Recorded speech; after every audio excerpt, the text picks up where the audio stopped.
so. But let's have a conversation. We played for you something earlier, and a conversation with Themba Khumalo, is the acting CEO of the South African Tourism. Anita Kwiakufu was there with Daniel Teteoklu as well. I'm joined in studio by Alisa Osei Asamoah, President of the Tour Operators Union of Ghana, and also Anita Kwiakufu in studio here. It's one of our faces on television. And Funke Ogunkoya Futi, aka Sassy Funke, is joining us on Zoom. Ladies, welcome. Thank you very much. It's an all-lady panel. Funke, Anna. Hello, Funke, can you hear me? Hello, Funke. Okay, I'm sure we can work that out. Welcome. Thank you. How was South Africa for you? You were chilling. And chilling. Jody, we were working. Chilling. We were working. Well, indeed, yeah. We were working, but it was exactly. Well, yeah. It was a great experience. Very, very good one, especially the first 3 days of the travel in Daba. A lot of networking, meeting different people and learning a whole lot about tourism. Right. And it was amazing how in just 3 days I was able to learn quite a lot. Things I didn't know, especially about tourism. So it was a great experience. And then we zoomed into the exploring part much later on, touring Durban, and then back to Johannesburg for some days as well. I see. So how many days in total? It was like 10 days. 10 days. 10 days. 9 nights. 9 nights and 1 day. Yeah. Full. I see. Why was it necessary to have taken this trip, Ambassador? Yes. Hey, you're calling me ambassador. Yes, it was necessary. You know, for the past 2 years, because of COVID, and that was put on hold. Right. So when we heard that they have resumed, we were all happy and we were all anxious. And thanks to South Africa Tourism, Right. led by Tekiso for West Africa and Mohammed as well, and the team, the tour operators were invited. And my executive and myself were on hosted by us. And I was also able to move along my some of my members who were all in 22 because we got a special package for them. Right. It was necessary because we needed to attend this travel show to network and also to get new companies to work with. Even though we had, before COVID, we had people that we were working with. Right. So we needed to explore, to go for exhibition, and also to learn after COVID. You know, COVID has also taught us a lesson. That's right. So there are a lot of things that we learned.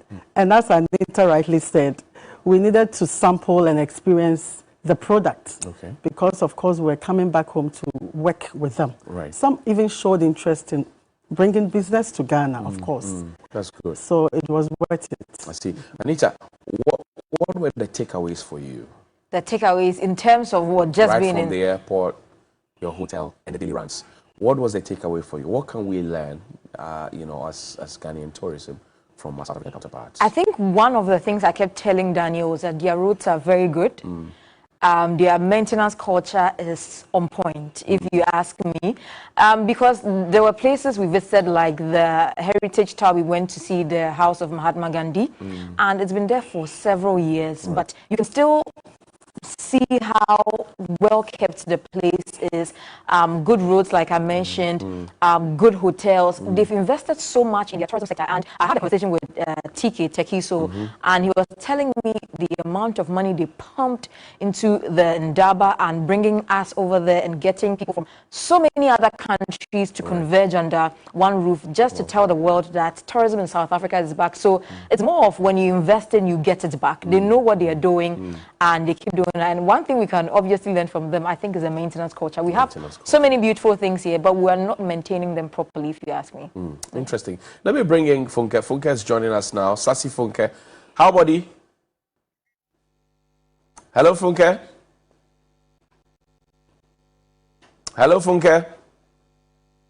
Wow. Okay. We can't seem to connect. Maybe work on the audio for us. So, Alisa, again, so Anita mentions good roads, well-preserved heritage sites and all of that.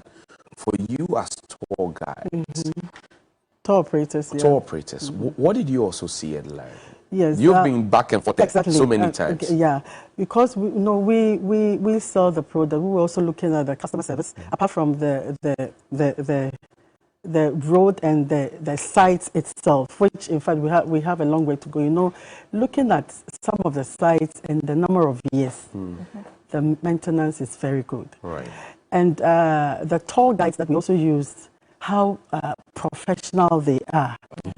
And in general, the customer service. Right. When they tell you that we are coming to pick you this time, they come exactly that, because at the end of the day we will send our clients there, so we are looking at all that, how they perform, and in fact they did so well that we were impressed. We were highly impressed, that we also learned from them. Now the conversation is, now what for us? Now what? You've seen it, you have experienced it, you're talking about it, now what? Should we all go to South Africa and get a taste of it? It won't be bad. I wish a lot of people, would have the opportunity to experience it. But since that is not entirely possible, that is why we're also back here to talk about it. The now what will be that we're picking a thing or two. I think when I started posting pictures about the horse riding and some of the other things, I was getting comments that, oh, we have same in Ghana, we have same in the Upper West. Right. And I'm like, okay, is our tourism industry putting in measures to get people to portray how beautiful Ghana is? Are they bringing people down here to experience it and then take it back? Because same way we're sitting here talking about the beauty of South Africa and South Africa tourism, because they've made that investment.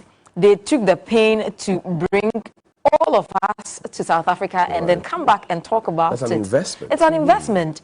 It doesn't happen overnight. It's something they've been doing over the years. Even during COVID, they were still finding means and ways to make sure that tourism still goes on. And I think these are some of the things that we can learn and then move forward with it. From tour guides to photography, video guides, they made us experience everything from even nightlife. Okay. How it's like during the daytime, at night, in the morning, everything. Alisa, so nightlife. Okay. Nightlife. Yeah, before nightlife, but before I come to that, you asked now what? As we normally do locally, when we go for farm trip, because we are also promoting our what we have. We'll be going to the north very soon. So we went there for business, but at the same time we were going to learn. Right. So what we intend doing when we go for our normal trips that we write reports to GTA, we are also going to advise them as well, because we are from the private sector. Okay. The positive, what they've done that we can also emulate. I mean, it's very important. Now, the nightlife is interesting. Share Oh, interesting. I personally, I'm a private person, but because of the industry that I find myself, I don't have an alternative. But it's interesting, it's good. My people really enjoy it. They really enjoy the nightlife. If I have to tell you the places that they went, and I was even amazed. Some of them were telling me that, hey, don't bring your Ghana thing here. Allow us to flow. Allow us to flow. But everything, and security-wise, it was okay, because I was scared initially that, but it was okay. They put everything in place. Let's bring that home. Nightlife here. I mean, you are a tour operator. People come, we take them from the Kotoka International Airport. We either go to Cape Coast or Kakum or wherever it is. We go to Mole National Park. In the evenings, what do we do? Yes, it depends. Some of them include that. Some of them they go for clubs and all that. Yeah. But what we intend to do, that the GTA double decker bus that we are sign an MOU with them. We haven't started. We are introducing the nightlife on the bus, so that they can tour the Oxford Street. That place is a busy area. We are looking out for busy places, not precisely going to club. Some of the club, when they come, they request, and some of my people, they also include that in the itinerary package. But I don't include that. But we can do Oxford Street and other places. And it's fun. Some of them like fun. Even Ghanaians, we are doing domestic tourism. We include that on our packages. And Anita talked about hotels, quality. Yes, quality. See, account. Hey, stop. Quality hotels. Stop. Where we were. And sweet. What's our story? That is why we are back. So you see, The hotels that we went, it's amazing. And I mean, what that surprises me was the prices. The It was not expensive. Yes. It was not So we're too expensive. because Yeah, that's for that one. That's why we've spoken to some of the stakeholders. Without that, we can't promote. It's difficult for us to promote domestic tourism.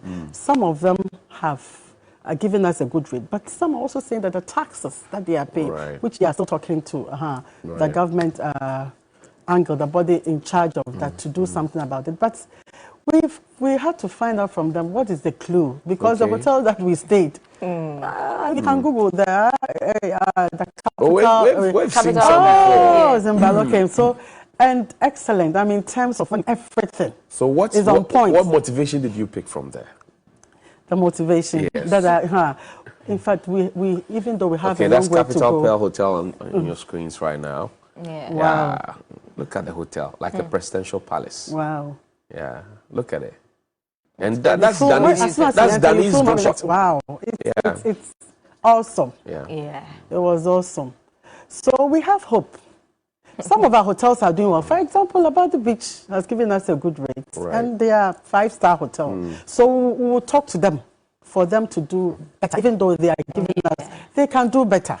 So with what we have experienced and we have tasted, we have sampled, we will talk to them, and we believe something. Let me try final time, see if I can connect with Funke Ogunkoya Futi, aka Sassy Funke.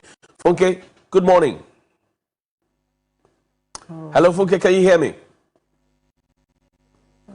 Funke? Oh, we can't hear. It's unfortunate. I need a hotel's quality. Let's talk about the food as well. Hospitality in the hotels and of the beddings. So I know when you slept on the bed, you dreamt.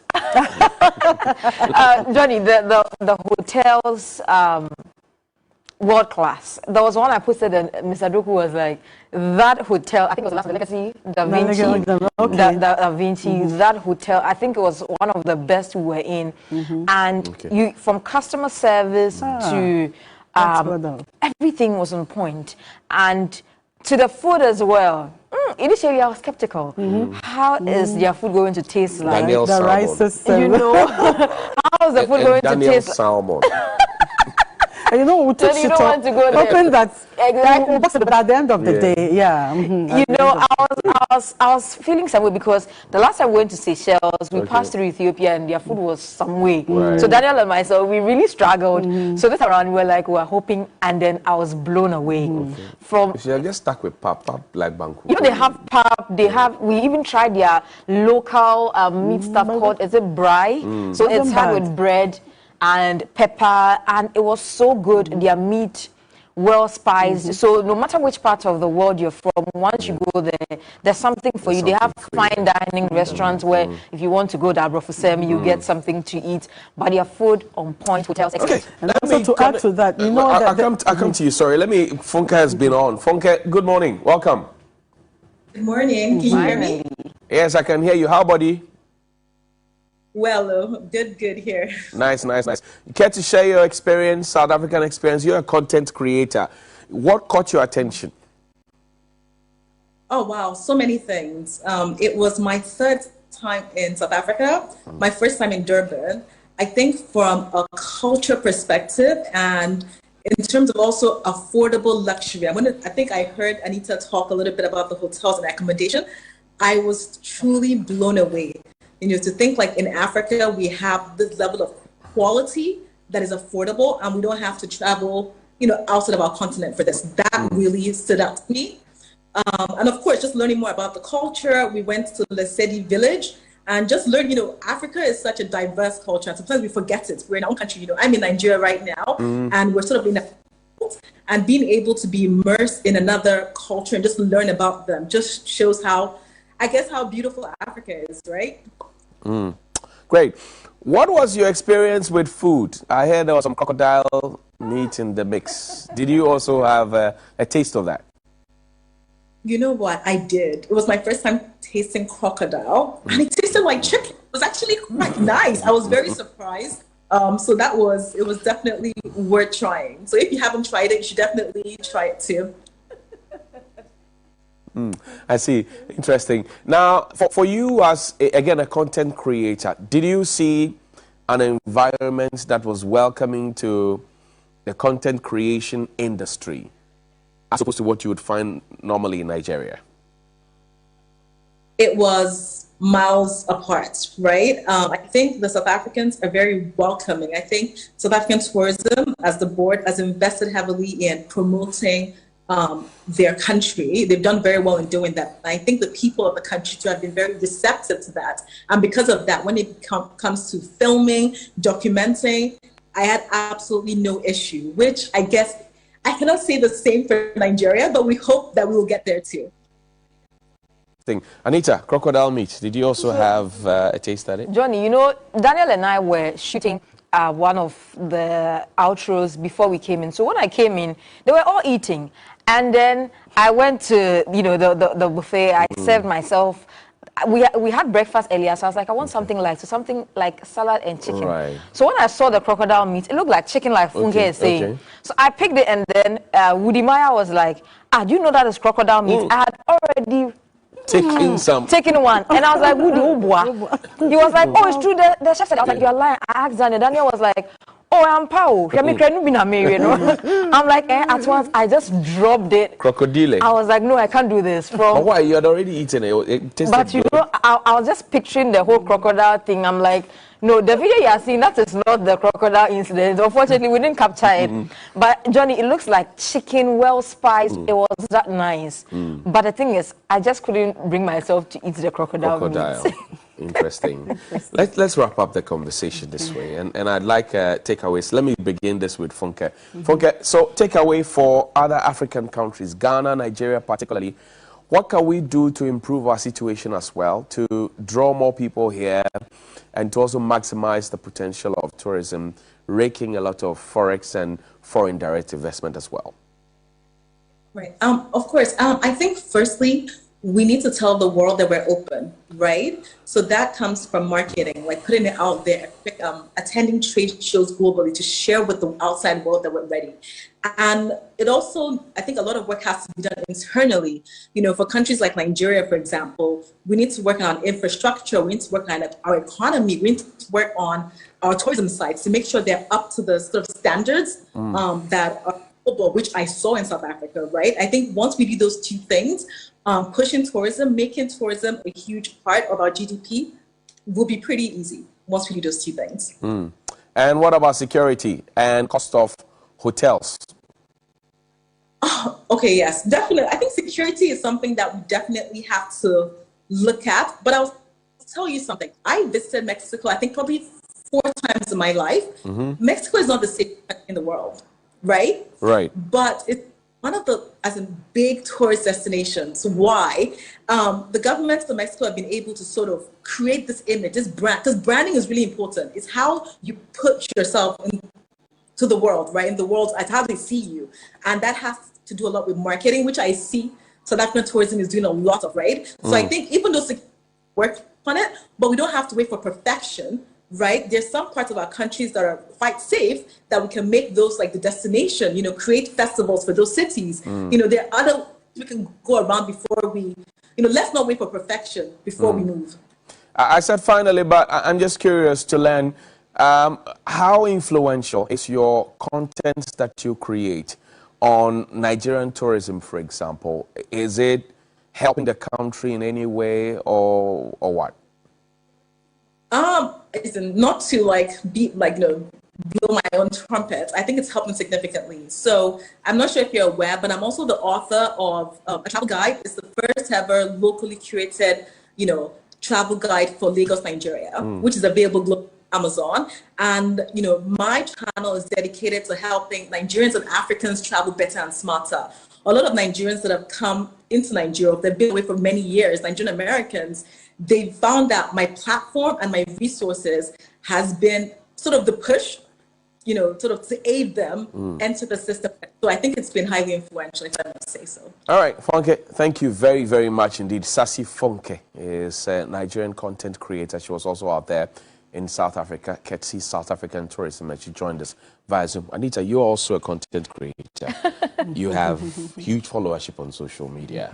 How can you help Alisa and the team and all of us? What do you propose as well from your small corner? For my small corner, I think now everything is going digital. Everything is going social media. And so just as Travel to SA, that is the South African tourism, they took the initiative to, this time around, get more content creators. So all the other people who went with, from Funke, Maya Vivian, Stella, these are people who travel as and when they can, and then film it and put it online for people to see how it's like in other countries. And so social media, that is what we're doing, putting the beauty of other countries. And even Ghana, when I travel down here in Ghana as well, I take my pictures, I do nice stuff, and I post it for people to see. And so those are some of the things you can be doing. But quickly, before you get to Alisa, big thank you to Travel to SA, to Tekiso, to Jennifer, to AJ, and to my team as well, Daniel and Patty. They did a great job, especially Daniel, flying the drones. There was a time Stella's drone crashed. There were times flying the drone was sometimes some way. Even when we went horse riding, the horses were not having it with the drone, but Daniel still was flying it and taking all the risk and all of that. So to Tekiso, especially regional head for West Africa, when it comes to South African tourism, thank you so much.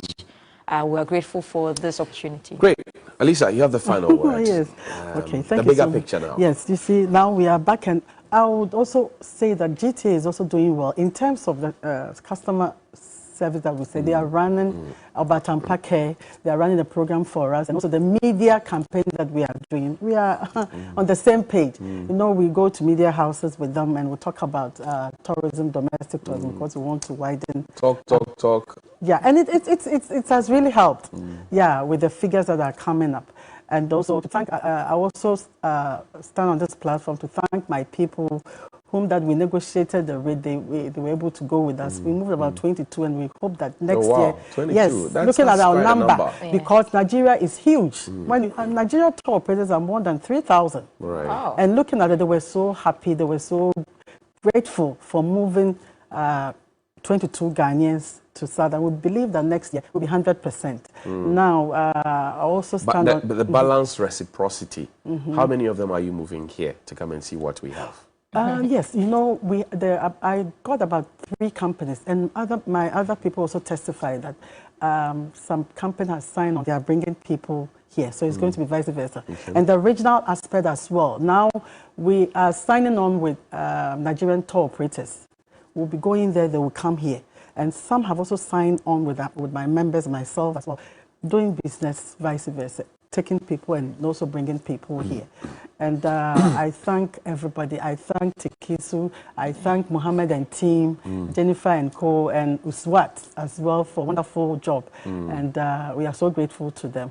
Thank you for also having us. These thank yous are very thick. I don't know what's in the thank yous, but you too, thank you. Thank you. Anita Kufu is here with us here at Media General. She's with our Entertainment and Lifestyle Department. Also, Alisa Osei Asamoah is the president of the Tour Operators Union of Ghana, and also joining us, who joined us on social media, Funke, Sasi Funke from Nigeria. Thank you very much, ladies, for your time. Thank you. Happy birthday to Selom Amenya.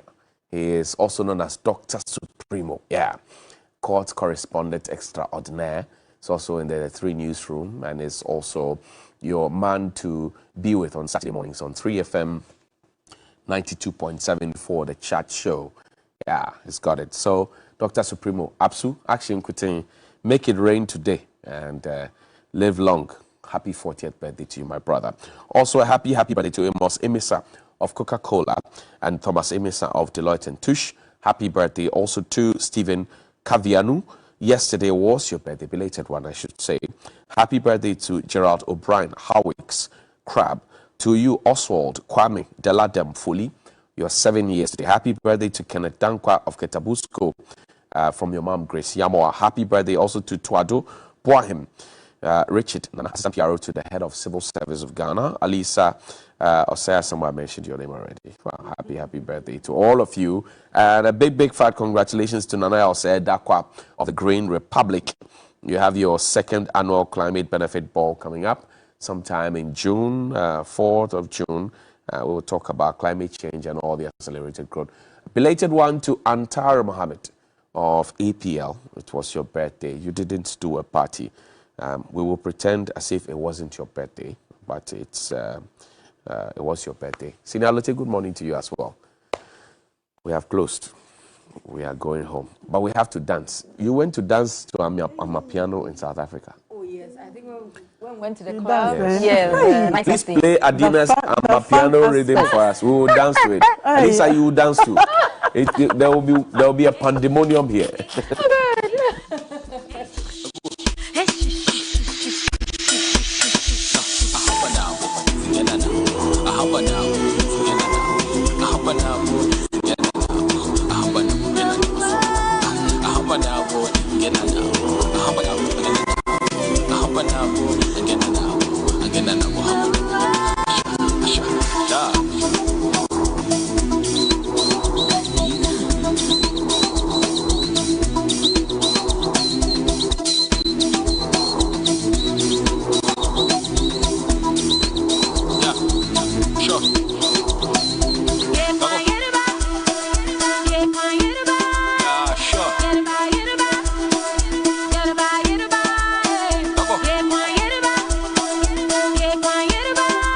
Hello.